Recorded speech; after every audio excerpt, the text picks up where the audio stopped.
There's a pretty one, Ulysses.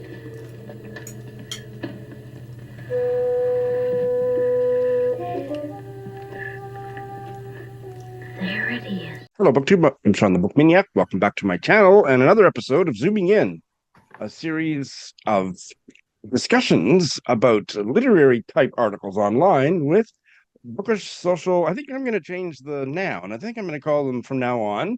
I'm inspired by my guest today, bookish social media numinaries. Today's numinary, Bob the Bookerer of BookTube fame, joining us from London as usual. Hello, Bob. Hey, yeah, how's it going? It's good. Awestruck to be in your presence, as always. You say that to all the boys. Not to all, but I think you have a gay zebra. I do indeed. I'm in my office. I sort of said this on a live stream thing before when I was in this room, but I sometimes if I don't really pay attention in the middle of a meeting, I do look like I am the head of the zebra. I sort of can't fully recreate it. I think I've got the wrong angle here, but there we go. And is it your artistic creation? No, fortunately not. It's sort of an ongoing joke in our office that several people want to burn it. So it's sort of here as like a legacy piece. We still have it. We don't really know why. We're here today to talk about an article that I think probably resonated for both of us. It is from that reactormag.com website where there is a fabulous bookish columnist. Her name is Molly Templeton, and her article from about a month ago is called On Letting Go of the Idea of Keeping Up. Very interesting topic for bookish social media luminaries. So, Bob, what did you make of this article? No, I think, yeah, like you were saying, a lot resonated with me. I think it's one of those things where, a lot of my pressure, the article sort of talks a lot about that kind of pressure being fairly external.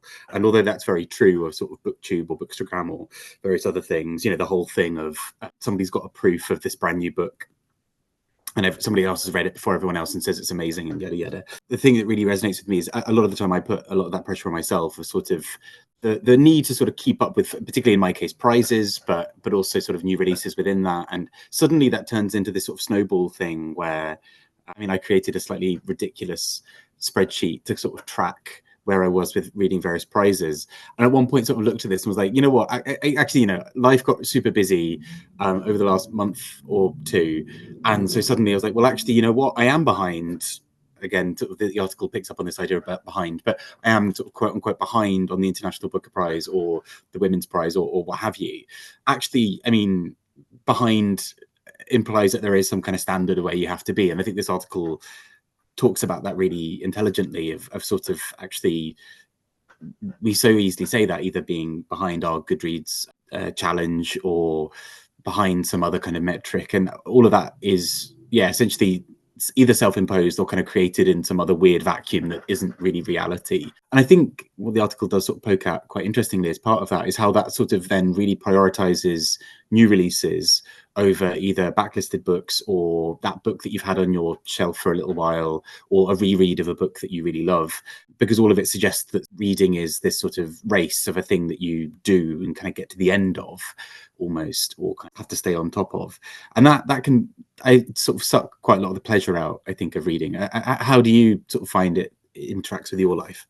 The way that I related to it the most is something that makes you giggle every time I broach it in these series of conversations, Bob, which is that I had I was supposedly reading 52 books at once. Right. And I keep adding them, and it's because I want to read a bunch of stuff. I'm interested in it. Some of it is FOMO because I heard about it on Bob the Booker's channel, and I want to read it, and so I just keep adding and adding, and finally, a few weeks ago, I had a grand reckoning with that, and I've pared it down to 15. There we go. That is very impressive. Well, it is. It's still probably a ridiculous number for most people, and I'm not sure I've pared it down quite enough yet, but certainly it's much more manageable, and I'm having a better reading experience. But now that I've set this limit, and I've been very strict with it, Mm. The FOMO is more of a problem for me because I can't fit it in this new book that I've heard about on Bob's channel or Right. whoever's channel or whatever. Because when am I going to get to it? So that is, Yeah. I think that's a productive and, kind of stimulating problem to have. Just keep reading. You'll get to them all eventually, or you won't. But in the meantime, you're reading some good books at the moment. So I think that's it, isn't it? Because so many books come out in a year, and I think maybe I don't know if you find that sort of BookTube has sort of changed your relationship with that in some ways, but for me, it sort of has in the sense of there would have been a lot of releases I just was not aware of maybe 3, 4, 5 years ago, and that would have meant that I sort of lived in this sort of slightly more blissful state of like, what do I want to read right now? Ooh, Ian McEwan, there's this other book of his that I have not read yet, and I could sort of just sort of float around my library and sort of pick by what sounded interesting. And I have found that that can be twinned quite a lot with this sort of consumer culture around books, where sort of you go to a bookshop and you have to buy all the nice new things. And I've sort of resisted that by being kind of quite an ardent library person recently, and that's been quite nice. But equally, it's interesting because I think that really can shape the idea of like, well, I've got to be reading this and also this thing. And I've sometimes found myself in ridiculous situations where I'm sort of trying to read the shortlists or whatever for various prizes at the same time, and then a new release has come out, and then I've got 30 arcs that are waiting for me, and I've got this other thing, and suddenly I'm like, this is firstly not really a sustainable amount of books, but also I don't think I'm giving some of these books the attention that they actually deserve, because they are a thing that needs to just get done to be off one of my lists, and that isn't really a healthy approach to some books, I think. And I think it also sort of, you are a much better, a much more prolific bailer than I am, because I find bailing really hard. I then sort of end up sort of getting stuck on sort of really pushing myself with certain books that actually, did I ever want to read it in the first place, or did I just feel like I had some odd obligation to it? And I think on a similar note with that, it's interesting because there are so many big buzzy books that come out and actually sink almost without a trace a few months later, because actually there was this big buzz around reading it in a specific couple of weeks, almost, and it being the sort of flavor of the month, and then actually that book has sort of barely been touched. Equally, in a way that, me being someone who reads a lot of prizes, sometimes it's really interesting when a book is longlisted, and I had this last year with a book that I did a solo review for the International Booker, and my video was the video was scheduled for the day after the shortlist was announced, and actually that book wasn't shortlisted. And so suddenly I thought, like, this is a video that got fewer views, and actually sort of interestingly, people were like, isn't it kind of weird that like actually maybe a few days ago I'd been really thinking, like, let's hunt down videos on this kind of thing, and then now actually the book's not been shortlisted, it kind of gets pushed to one side for a bit. And that's a wider prize thing as well, but I think it speaks to that same thing of feeling behind and sort of having to sort of rush certain things, and actually the kind of idea of buzz around a book sometimes being quite a weird thing. And I think sometimes it pays to remind ourselves that we, as much as we're sort of readers, we're also, by being booktubers or being book bloggers or whatever, we're also sort of to some degree influenced by, and to some degree part of, the industry of bookselling. You started your reaction to this article by saying that it's the pressure you put on yourself, and that, I think that's kind of how I see all this. The external pressures that she talks about, they would be ineffectual if I didn't internalize it and put that pressure on myself.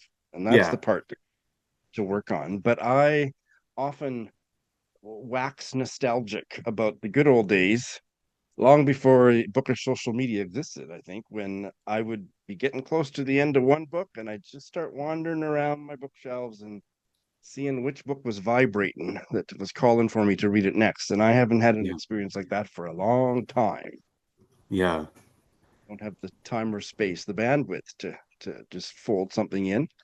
For a specific example, there is a book that didn't, as far as I know, get any traction last year, but it was a novel from a small press in the UK, with a beautiful cover. I can't remember it. I don't need the name and author for this to tell the story, but it's not the kind of book that any of my perpetual buddy readers might be interested in, so I haven't suggested it to them.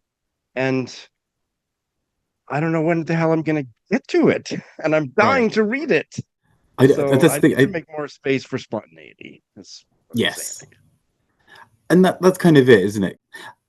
I mean, I don't necessarily, the numbers aspect of Goodreads doesn't throw me in quite the same way, but I also recognize a big part of that for me is, and this is not bragging, but like because I read quite a lot, I intentionally set my Goodreads number as one that is a relatively easy hurdle for me to kind of do in the year. So I'm not kind of thinking, oh, I'm behind or whatever, because without sounding like cocky, I'm always ahead of that. So as a result, I kind of, that number is just sort of a thing just so that Goodreads stops sending me the notification to say, set a challenge. Why don't you set a challenge? But equally, I can see how for some people, yeah, I think the article talks about this, how there's a slight reframing that goes on there, right? Because the Goodreads challenge for many people, and I think it's a perfectly valid thing, is to sort of be like, hey, look, I want to read more. And the subtle pressure of a numbers target that corresponds to some kind of habit per week or per month helps me, right? Like if I want to read 12 books a year, then knowing that that's roughly, that's one a month, and Goodreads will tell me where I'm at on that is really helpful for me, because I can kind of, I'll be like, oh, actually, in February I didn't read a single book, so now I know that I can kind of maybe catch up in this other month or whatever. And even then, catching up has a bit of a thing, right? Ultimately, that sort of to some degree can drive a really positive behavior, which is that person wanted to read more and they do it. I think Kieran at KD Books put out something really interesting ages ago. I think it was like a short. He spoke about this, of sort of the kind of, when people feel this really acute pressure to kind of count to certain numbers of things, what that can sometimes mean is they prioritize shorter books, and then they maybe prioritize things with that. And he mocks it by sort of showing the sort of progression of somebody moving from, I don't know, 12 long books to 12 short books, and then those short books becoming books from the Mr. Men series. That sort of, if you really want to hit the numbers target, then pick a book that's 20 pages and is made for kids and you can do in 2 minutes. And then he says, like, or actually, realize that you maybe have a problem. But I think in the wider sense, that I think what he sort of is getting at is there, which is that actually as soon as you make it a numbers game in a very black and white way, where your success or failure is dependent on how many books you've actually read, then it really does prioritize number significantly over experience. But if for example the 50 books a year or whatever is a good nudge for you to just make reading more of a priority, which then means you enjoy more books because you maybe take a couple of books with you on holiday and you might not previously have done so, or you carve out half an hour a day that's your sort of personalized reading time, great. Like that's where it can feel quite useful. And I think the article does sort of pick up on some of that idea that that there can be a real benefit to some degree of wanting to have some routine or some kind of goal, but it is so easy for that to slide into, have I failed? How much of that pressure that we feel is because we have a booktube channel? And I want to start the discussion by saying I'm so glad you did that standalone review of the book that didn't make the short list. That's fantastic. And I mean, you didn't know whether it was going to make the short list or not, but the fact that it's out there, that is the video that people will still be watching in 50 years. Nobody's going to be watching yours or my weekly wrap-ups, I don't think, or not very many people are going to be watching them 6 weeks from now. But the standalone book reviews, they're going to get hits into, infinity. So that's true. tell me about how stressful it is being a booktuber, Bob. I mean, in many ways, there's a lot where I feel really fortunate. My videos are very sort of, it's not like tons of editing goes into these, right? Like into my videos. So in that sense, it's not like I'm kind of spending half my life doing it. It's all the expense of those hair care products, though. Well, there we go. I've got to be glowing and shiny. Not sponsored. But the thing I find, I mean, being a booktuber is a really fun thing because I do get to just talk about books and I really enjoy it. And it's a complete side hobby. It's just like a thing I enjoy doing. The thing, though, is it does sort of creep in sometimes with a sense of pressure of even, sometimes I can't remember if I've mentioned this to you before, but sometimes, I'm reading a book and I know that I'm filming my weekly reads video in the next day or so. And so I sort of almost have to make a bit of a decision with myself of, do I finish this book now so that I've got it in time for this weekly reads? Do I save it for the next one? And, although on a case-by-case basis, these are kind of relatively small decisions. This is not a big thing. This does not change a great deal of my life. It does sort of lead a little bit into, well, actually, you know, if I don't cover it in this week, then actually, well, next week I've got so many other things that I'm going to be reading and reviewing, or I've sometimes had to make the decision of, well, this is a book that I'm reading for a book prize, and actually my weekly reads next week might be 3 international booker books, and so maybe I save this book for next week so that it can sit alongside them and provide some balance of not being international booker, you know, or international booker or whatever. I think it does sort of speak to that. There is that sort of subtle pressure in the background of that, and even a brand new book comes out, I can see that there could be a pressure a lot of the time to feel the need to jump in and sort of say, well, if I don't review this now, then actually, not that you've lost traction, but actually, does anyone care about this review in 2 weeks' time? Is it more important to, particularly when you've got an advanced copy of a book, I think, where there's almost that juggling act of, in 2 weeks' time, this book is out and loads of other people have read it, but if I review it now, actually, this can be the sort of first glimpse for many people where they decide whether they want to buy it or not. And that can be helpful in other ways, but it's sort of, yeah, it's a difficult balancing act sometimes. It does put an odd pressure on certain bits of reading for me sometimes. And I have made maybe counterintuitive decisions on my channel to kind of stay away from stuff that's on the prize list or read it much later. Because if I hear too much hype about it, I don't want to read it until I've kind of forgotten about the hype. And I have, in the last couple of years, since I came back to Canada, I've moved more into regional literature and author interviews. Not that I've ignored the rest, but something has to give. But making room for that, those videos, like standalone book reviews, they don't get a whole lot of hits. Even if I'm talking about Indigenous literature, I notice that, like, during the readathons for Indigenous literature, it actually kind of pisses me off. My hits on those videos is about half of what it is when the readathon is not on. That particular readathon is not on. So, I mean, there's certain things that I prioritize that I am losing hits over. And that is like, I wish it wasn't happening, that I was losing the hits, but it is a conscious kind of evolution of my channel. You know, I'm doing what makes me happy, and the response I'm getting is enthusiastic. It's just a smaller demographic. So in some ways, that is also the beauty of something like BookTube, right? In the sense that, I mean, when I first started watching, I wasn't coming at it from sort of necessarily the same sort of prize thing in quite the same way. Like, I followed prizes, but it wasn't the be all and end all as it apparently is now in my life. But I found it always quite interesting when there was something unexpected, right? There's a sort of a book I hadn't heard of. And I get it. Sometimes you do want to find out about, let's pluck an example out of thin air. So someone like Richard Powers has his new book out in a couple of months, I think. And that's kind of one of those things where I am really intrigued by it. It's a book I want to read. I've really enjoyed a couple of his. And so I'd quite like to sort of hear more about that. But then also sometimes it's those little forgotten gems that can be really interesting as things anyway.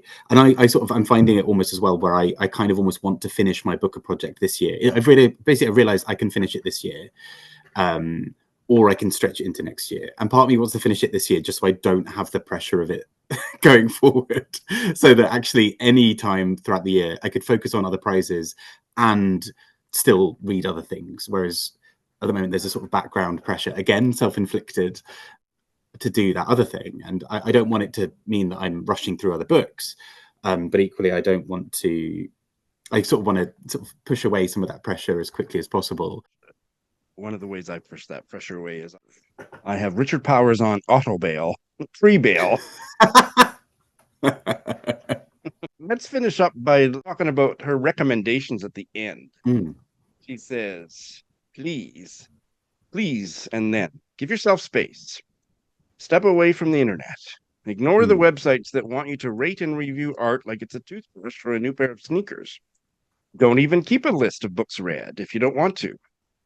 What we get from reading is not quantifiable, not a statistic to earn or an item to collect. It's an experience, a process, an education, a gift. You will get something out of it whether you read 10 books a year or 100, and no one has to know either way. Your thoughts?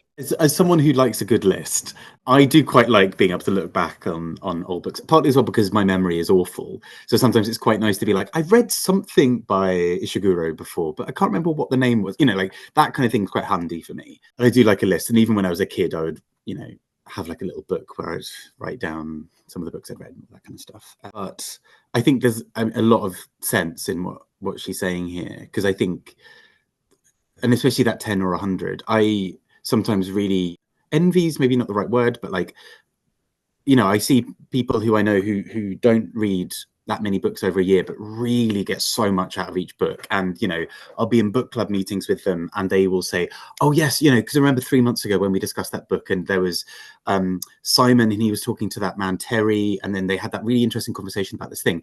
And I am just sort of like, there was someone called Terry, you know, like, and actually they have this really rich experience. And I really love book clubs partly for that reason, where you get to have those sorts of discussions. But sometimes I wish I could kind of slow myself. I mean, it's probably still within my control, but I could sort of slow myself down to the point where I can do that.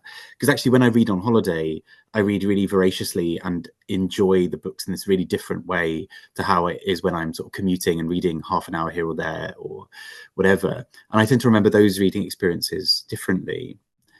And so I think there is something, yeah, like books are there to, you know, an author has spent a really long time, particularly if we're talking something like literary fiction or a really well done piece of nonfiction, it's intentionally there to challenge. And so sometimes those pieces of really challenging fiction or nonfiction stay with you because it has fundamentally changed your worldview, and you need time for that to percolate in your head. That can't be, you know, I sort of rushed through Orientalism in 20 minutes, which is also side point why I hate the idea of Blinkist this is a separate rant that I could go on.